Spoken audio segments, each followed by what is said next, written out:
Hello my dear friends, good morning and welcome to my channel online study era. मैं आप सभी का मेरे स्टडी चैनल पे तहे दिल स्वागत करता हूं। आई होप आप सभी लोग अच्छे होंगे। आज का जो हमारा ये वीडियो है वो उन स्टूडेंट्स के लिए काफ़ी ज़्यादा फ़ायदेमंद होने वाला है जो कहीं ना कहीं 2021 में 12th बोर्ड की एग्ज़ाम देने के लिए जा रहे हैं। जी हाँ दोस्तों, आपने सही सुना, ये आपके लिए बिल्कुल फ़ायदेमंद होने वाले हैं।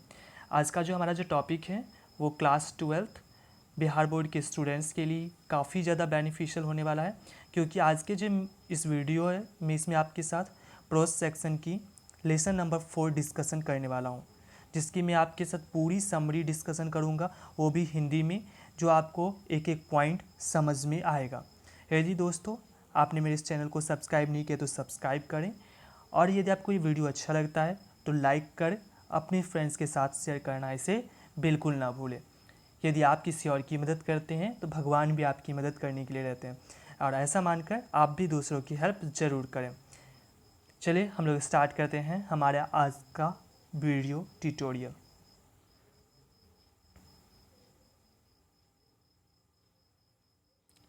जैसा कि आप सभी लोगों ने अपने बुक में देखा होगा कि आपके लेसन नंबर 4 में जो आपकी जो लेसन जो दी गई है, जिसका नाम है आई हैव अ ड्रीम।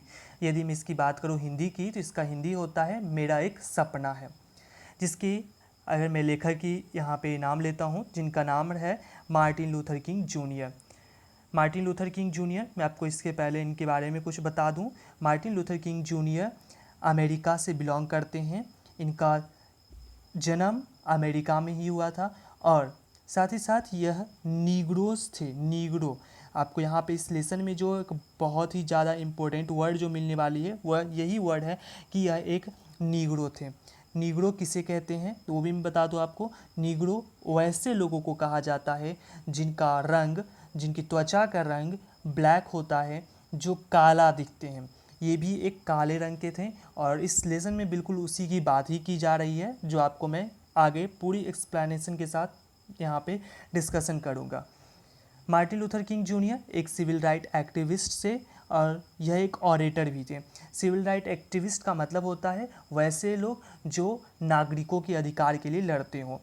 दूसरी बात है ऑरेटर, यह एक वक्ता भी थे, खुद ब खुद ये अपनी केस को खुद ही हैंडल भी करते थे।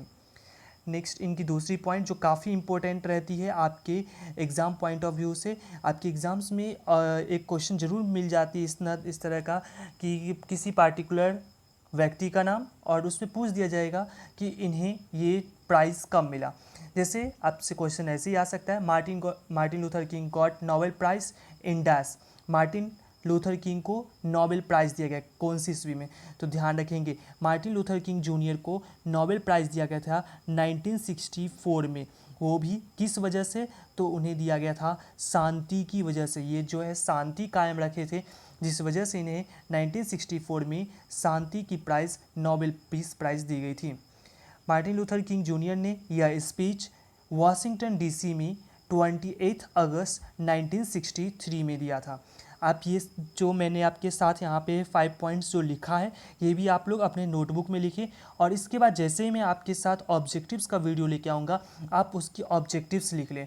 यदि आप इस तरह से अपने नोट्स बनाते चले जा रहे हैं तो आपके एग्ज़ाम्स, आने वाले जो एग्ज़ाम्स होंगे उसमें 75% आप इजीली गेन कर पाएंगे, और यदि और अच्छा आप मेहनत कर लेते हैं तो आप 80 से अब सोच भी सकते हैं।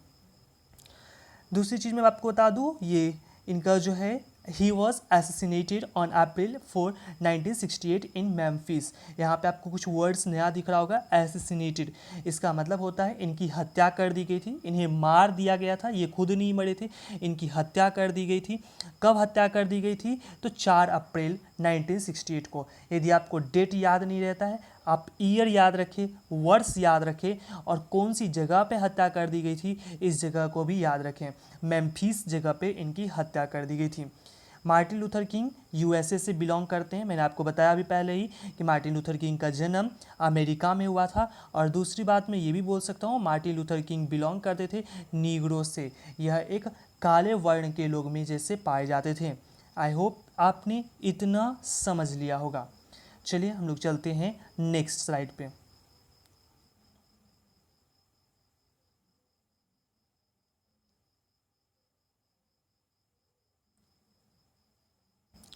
देखेंगे आपकी जो सबसे पहले कभी भी अगर समरी लिखने के लिए हमें आता है तो हम सबसे पहले समरी के बारे में इंट्रो लिखते हैं, आखिर इसे लिखा किसने, उनके बारे में कुछ विशेष बातें। जैसे देखते हैं हम लोग स्टार्ट करते हैं।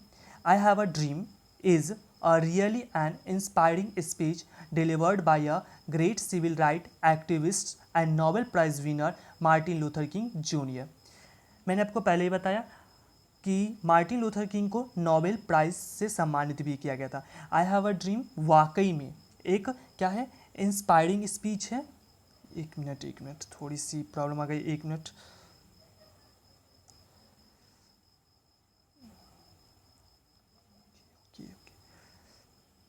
जी हाँ, मैं कहाँ पे था कि आई हैव अ ड्रीम वाकई में एक इंस्पायरिंग है, एक प्रेरणादायक कहानी है, कहानी नहीं, एक भाषण है जो दिया गया है। किनके द्वारा दिया गया है? By a great civil right activist, एक महान नागरिक कल्याण करने वाले व्यक्ति और Nobel prize winner Martin Luther King junior के द्वारा इन 1963। कब दिया गया है? 1963 में। थ्रू दिस स्पीच, इस स्पीच के माध्यम से Martin Luther King speaks about his dream of seeing Alabama as a developed state. इस स्पीच के माध्यम से, इस भाषण के माध्यम से मार्टिन लूथर किंग कहते हैं कि उनका एक सपना था। क्या सपना है? ऐसा सपना था कि उन्हें देखना है अलबामा को एक विकसित राज्य के रूप में, स्टेट ना बोल के यहाँ पे स्टेट एज ए कंट्री ही बोला जा रहा है, कि उन्हें देखना है, किसे देखना है? अलबामा को एक पूरी तरह से विकसित देश के रूप में। He wants to see his country free from racial discrimination between the whites and blacks. वह चाहते थे देखना, क्या देखना? अपने देश को देखना चाहते थे free from racial discrimination. Racial discrimination का मतलब होता है जातीय भेदभाव। वह चाहते थे अपने देश को देखना इस जातीय भेदभाव से मुक्त। वो भी कैसा जातीय भेदभाव? तो गोरे और काले लोगों के बीच में उनके देश में, जैसे हमारे देश में इंडिया में क्या होती है कि जाति के आधार पर जैसे रिजर्वेशन दी जाती है, उस तरह से उनके ज़माने में जो है वहाँ पे अमेरिका में लोग इनमें जो भेदभाव करते थे, जातीय ही होती थी एक तरह से, जो वह कर रहे थे उसमें यह रंग वर्ण के आधार पे करते थे कि वह काले लोगों को थोड़ी नीचे दर्जा दे रहे थे और गोरे लोगों को वह विशेष दर्जा दे रहे थे। Martin Luther raises his voice for equality and right for negroes in America. Martin Luther ने आवाज़ उठाया किसके लिए? फॉर इक्वलिटी, समानता के लिए, and rights for Negroes, Negro के अधिकार के लिए। अमेरिका में इन्होंने नीग्रो को सही अधिकार दिलाने के लिए जो है यह अपनी आवाज़ उठाई थी। ही टेल्स, इन्होंने कहा नीग्रोस टू कंटिन्यू, किससे कहा? नीग्रो को कहा to continue their struggle for social and economic right. इन्होंने नीग्रो को समझाया, नीग्रो से कहा कि आप अपनी संघर्ष को रोके नहीं। वो भी किस बात के लिए? सामाजिक और आर्थिक जो आपका अधिकार है उसे आप रोकिएगा मत, चाहे कुछ भी हो जाए। अगर मैं एज लीडर हूँ तो मैं आपके साथ ऐसा आपका फेवर दे रहा हूँ, यदि मैं ना रहा तो भी आप अपने इस अधिकार को रोकिएगा नहीं, इस संघर्ष को करते ही रहिएगा।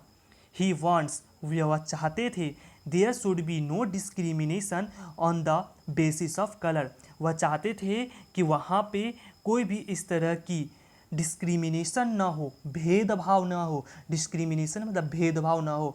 किस आधार पे? तो रंगों के आधार पे यह जो है भेदभाव नहीं चाहते थे। He encouraged the Negroes to continue their protest for justice. यह चाहते थे नीग्रो से, नीग्रो मैंने आपको बता दिया था, नीग्रो काले लोगों को वहाँ पे कहा जाता था अमेरिका में। ही इनकरेज द नीग्रो, यह नीग्रोज जाति को, काले लोगों को प्रोत्साहित करते थे टू कंटिन्यू देयर प्रोटेस्ट, कि अपनी वह प्रोटेस्ट को लगातार बरकरार रखे। किस चीज़ के लिए? फॉर जस्टिस, न्याय के लिए। बट ही टेल्स देम, लेकिन मार्टिन लूथर किंग उन नीग्रोज से एक और बात कहते थे, द स्ट्रगल शुड, कि ये जो स्ट्रगल जो कर रहे हैं, ये जो संघर्ष कर रहे हैं वह होना चाहिए, क्या होना चाहिए? बी नॉन वायलेंट, वह हिंसा वाली नहीं होनी चाहिए और हिंसा होनी चाहिए। डिसिप्लिन, सम्मानित जैसी होनी चाहिए, एंड डिग्निफाइड, गौरवान्वित होनी चाहिए, कि कभी ऐसा ना लग कोई बोल दे कि अरे उनके आंदोलन की वजह से जो है हमारी ये हुई हानि, हमारी इस पे मान प्रतिष्ठा पे दाग लगा। इस तरह की बातें मार्टिन लूथर किंग नहीं चाहते थे। Martin Luther reminds them that slavery in America has been abolished। Martin Luther उन्हें इस बात को याद दिलाते हैं, नीग्रो जनजाति को ये बात याद दिलाते हैं कि अमेरिका में जो है स्लेवरी, जो गुलामी प्रथा जो है वह ख़त्म कर दी गई है, नाश कर दी गई थी। बट लेकिन नीग्रोज आर नॉट फ्री, जो वहाँ के जो नीग्रो जाति हैं, जो काले लोग हैं, वो अब भी स्वतंत्र नहीं हुए हैं।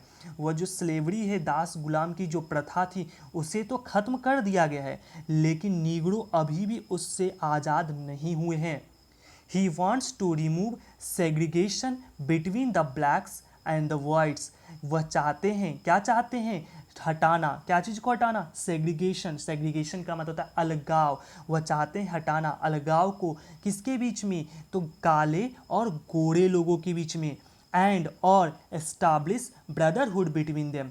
तो मार्टिन लूथर किंग चाहते हैं वह इस अलगाव को, काले और गोरे लोगों के बीच जो अलगाव है उसे हटा दे और उन सभी के बीच में भाईचारा को वह कायम कर दे।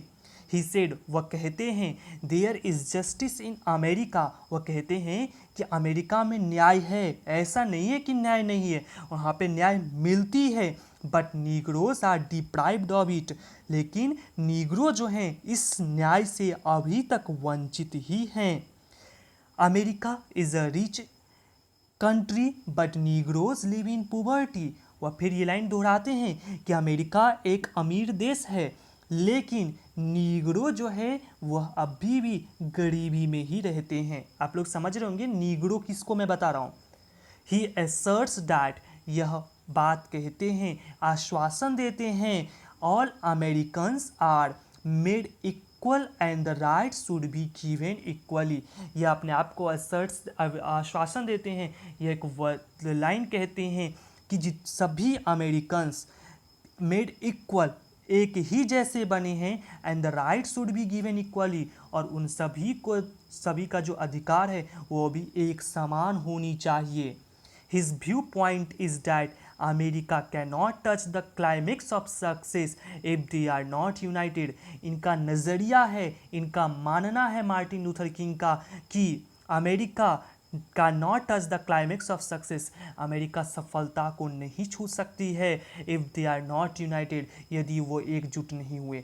और बिल्कुल सही कहा था, यदि आज अमेरिका एकजुट नहीं होती, आज हम इंडियंस की तरह वो भी इस तरह से रिजर्वेशन लगा कर रहते, तो आज वो भी नहीं इस तरह के हो पाते, आज सबसे नंबर 1 पे वो नहीं आ पाते। आई होप आपको यहाँ तक समझ आया होगा। नेक्स्ट लाइन में है, he dreams that one day white boys and girls join hands with black boys and girls. Martin Luther King का सपना है, क्या सपना है? कि एक दिन ऐसा आएगा जब गोरे लड़के और लड़कियां हाथ मिलाएंगे, मतलब साथ चलेंगे। किसके साथ? काले लड़के और काले लड़कियों के साथ, मतलब जो जिनका रंग थोड़ी सी डाउन है उनके साथ। ही ड्रीम्स डैट, इनका सपना है, the son of farmer slaves and the son of farmer slaves, कि जो पहले के जो गुलाम थे उनके नौकर और जो अभी जो किसानों के जो बेटे हैं इनके नौकर विल सिट डाउन टुगेदर, ये आपस में एक साथ बैठेंगे एज ब्रदर्स, एक भाई की तरह। ही हैज़ ए ड्रीम, इनका एक सपना है, that all people of America walk together. Martin Luther King का एक ही सपना है कि अमेरिका के हर एक लोग एक साथ हाथ में हाथ डाल करके वह आगे की ओर बढ़ेंगे। आई होप आपको यहाँ तक हर एक पॉइंट समझ आया होगा। देखिए मैं आपको इसमें इस पिक्चर के थ्रू में बता रहा हूँ, ये जो लोग होते हैं इन्हीं को जो है वहाँ पे नीग्रो कहा जा रहा था, और ये जो है अमेरिका के वाइट लोग में से गिने जा रहे हैं। आपको मैंने पिक्चर से भी समझा दिया, सॉरी। आते हैं हम लोग, और हमारा ये लास्ट स्लाइड है। आप लोग की एग्ज़ाम्स में एक समरी लिखने के लिए आती है, बिल्कुल आप इसी की तरह देख देख करके भी आप चाहे तो एक दो बार लिखेंगे तो आपको ऑटोमेटिकली याद हो जाएगी। यदि आपको समरी लिखने में कहीं पे प्रॉब्लम हो रही है तो मैं आपको नेक्स्ट वीडियो में इसकी समरी कैसे लिखा जाता वो भी मैं आपको बता दूंगा। चलिए हम लोग स्टार्ट करते हैं आगे। He hopefully desires that Jews, Gentiles, Catholics and Protestants will go hand in hand one day. Martin Luther King का सपना है, आशा है, उनकी इच्छा थी कि ज्यूज, जेंटिल्स, कैथोलिक्स एंड प्रोटेस्टेंट्स, ये जो है वहाँ के धर्म हैं, वहाँ की जाति है, जैसे हमारे यहाँ जब जो धर्म जाति हम लोग मानते हैं उसी तरह के वहाँ भी इस तरह के ये धर्म हैं, will go hand in hand one day, ये सब क्या करेंगे, एक दिन चलेंगे। कैसे चलेंगे, hand in hand one day, हाथ में हाथ डाल के चलेंगे। ही ड्रीम्स डैट, उनका एक सपना था, क्या था, all the blacks dominated states will be given equal rights, उनका ये सपना था कि जितनी भी काले लोग जिस देश में रहते हैं, जिस प्रांत में रहते हैं, जिस देश में रह रहे हैं, will be given equal rights, उन सभी को एक जैसा अधिकार मिले। वन डे, एक दिन, and justice will be secured, और यदि ऐसा करते हैं तो न्याय को बिल्कुल सुरक्षित रहेगी, तब न्याय के ऊपर कोई आँच नहीं आएगी। He hopes and dreams that one day will come when injustice and discriminated will end, इनका यह आशा है, इनका एक सपना है कि ये एक न एक दिन ऐसा ज़रूर आएगा जब अन्याय और ये जो भेदभाव है वह ज़रूर समाप्त हो जाएगी। एट लास्ट, अंत में, Martin Luther king advises the Negroes, Martin Luther king advice देते हैं, सलाह देते हैं नीग्रो जनजाति को, कहाँ की, ऑफ अमेरिका, अमेरिका के नीग्रो जनजाति को एडवाइस देते हैं टू फाइट कॉन्टीन्यूसली, कि तुम लोग अपनी जो तुम्हारी जो अधिकार की जो लड़ाई है उसे लगातार कायम रखना। किस चीज़ के लिए, फॉर देयर राइट्स, अपने अधिकार के लिए। And one day a melodious sound of freedom will emerge from each and every corner of America, और एक न एक ऐसा दिन आएगा जिस दिन क्या होगा, अमेरिका के हर एक कोने कोने से वह उसे इस तरह की प्यारी धुन सुनाई देगी, स्वतंत्रता की प्यारी धुन सुनाई देगी, नीग्रो को अधिकार मिलने की उसे प्यारी धुन सुनाई देगी। और इस तरह से जो है हमारा इस समरी जो है पूरी तरह से कंप्लीट होता है। आई होप आपको मैंने अच्छा समझा पाया होगा। यदि आपको कोई डाउट रहती है तो आप कमेंट सेक्शन में ज़रूर मेंशन करें। यदि आपको हमारा वीडियो अच्छा लगा तो इसे सब्सक्राइब करना बिल्कुल ना भूलें। ऑब्जेक्टिव क्वेश्चंस की वीडियो आपकी नेक्स्ट डे अपडेट हो जाएगी। Thank you for watching my video.